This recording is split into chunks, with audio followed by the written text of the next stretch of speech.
Hi, this is Claudia Fuentes. I'm the marketing assistant at the Bakersfield Museum of Art, and today I'm going to teach you how to do a watercolor landscape inspired by one of our permanent collection artists. We're taking inspiration from one of the pieces in our permanent collection, Stephanie Stockton's watercolor painting, Nevada City, California.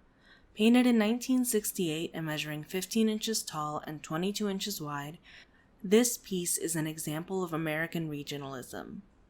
Regionalism was a style of painting that emerged in the 1930s through the 1960s and focused on small towns of rural America and growing urbanization. The first thing you're going to see me do in this painting is to tape my paper down. I'm doing this for two reasons. I want to keep my paper from moving too much while I paint because I'm filming, but also, and more importantly for you, is that when you remove the tape from a watercolor painting, it's going to block out the paint, so you're going to end up with a really nice crisp edge, depending on the tape. I'm using just regular masking tape here. So this is the image that I'm going to be painting. The first step I do whenever I look at an image is to find the bigger shapes that I need to include. And for me, that's the gazebo, the path, and the tree. So I'm going to draw these out on my paper.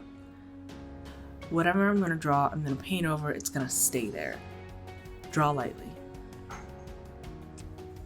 While I'm drawing, I'm constantly looking at my image. If I were outside painting, this is the same thing I would do. I'd constantly compare what I'm putting down on the paper to what I am seeing in front of me.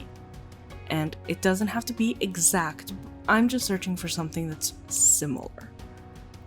In this one, I'm trying to be careful about the size of the shapes in comparison to the shapes next to it. I don't want the gazebo to be gigantically big because that's not my goal today. I'm going for fairly realistic, not too abstract. So once I'm done with my pencil sketch, I take a moment, I breathe, and then I get my watercolor stuff ready. I'm gonna clean my palette before I do that. Before I start painting, I'm going to test my colors out. My palette comes with greens and it comes with blues, but they're not the right green. They're not the green that I'm seeing, so I'm going to take a little bit of time to kind of try to make those match. And that includes making a dark version of the green. And one of the fastest ways to make a green dark is to add a little bit of red to it. This is because they're complements and they're direct opposites on the color wheel. Whenever you mix direct opposites on the color wheel, you're going to get a dark neutral color. So for this one, green. I also want to test my browns, and I don't have a gray on here. And my favorite gray is made up of a really nice and warm red and a very cold blue. And you can see that that's the third watercolor from the left, and the last one, that's my warm red and my cool blue. And they're two of my favorite colors on this palette, so I'm going to use them a lot. When I establish my color, I'm using this technique called wet on wet. That is when you add wet watercolor to an already wet surface. And this is good for blending colors and getting a nice gradient. So it's actually really great for my first steps because I don't want to have a lot of white left on my paper. I want to establish my basic colors first, and I'm going to establish each one of my basic colors. So I'm going to start with the sky and the ground and then kind of work my way in the middle, trying to let each of those colors dry, but not being too worried if they accidentally touch and blend.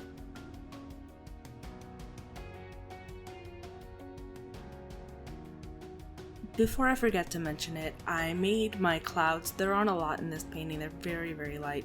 I made them by going into my wet paint with a dry-ish brush.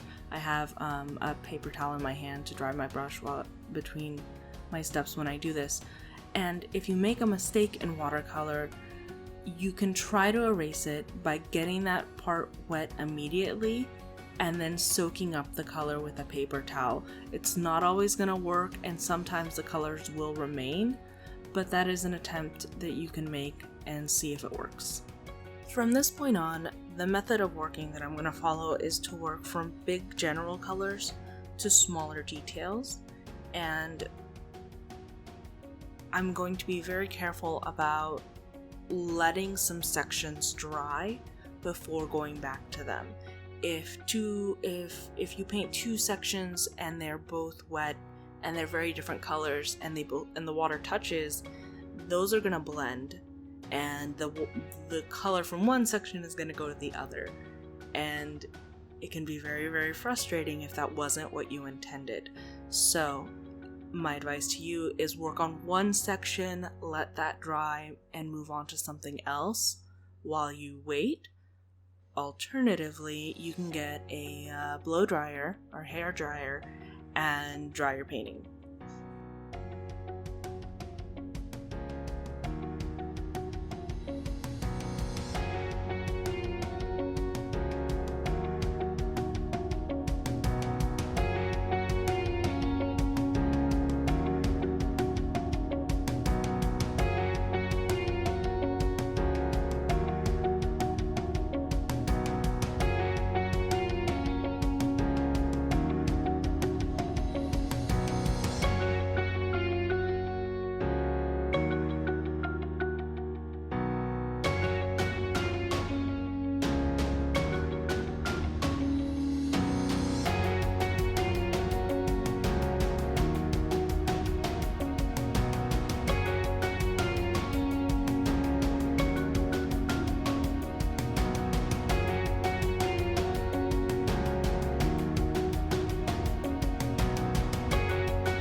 As I get closer to calling my piece finished, I'm going to go in with a smaller brush and a very dark black, which I made from a combination of colors that I've already used. I have tried during this whole process to be consistent in the colors that I picked, and I don't know if you've noticed, but most of my colors have that really warm red, the third from the left on the top, because it kind of keeps everything cohesive. There's not gonna be suddenly a very different color out of nowhere. So I use that to make my darker blackish brown.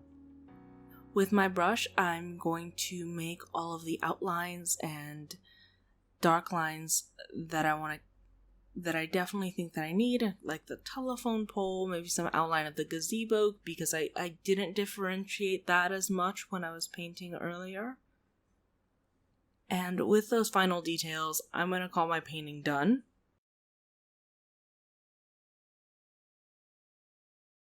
Once I've removed my tape, I sign it, and I put the date so I remember what year I did it in, and that's it. It's done.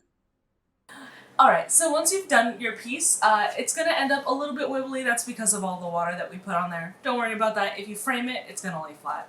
So put this in a safe space, frame it, give it to a friend, or you can share it with us on social media. Our @ are below and on the screen. We are at the BMoA on Facebook and Instagram, and the BMoA, just BMoA, on Twitter. Please share it with us. I really want to see what you guys did, and if you have any ideas on lessons that you would like us to do, please comment down below, and see you next time. Bye!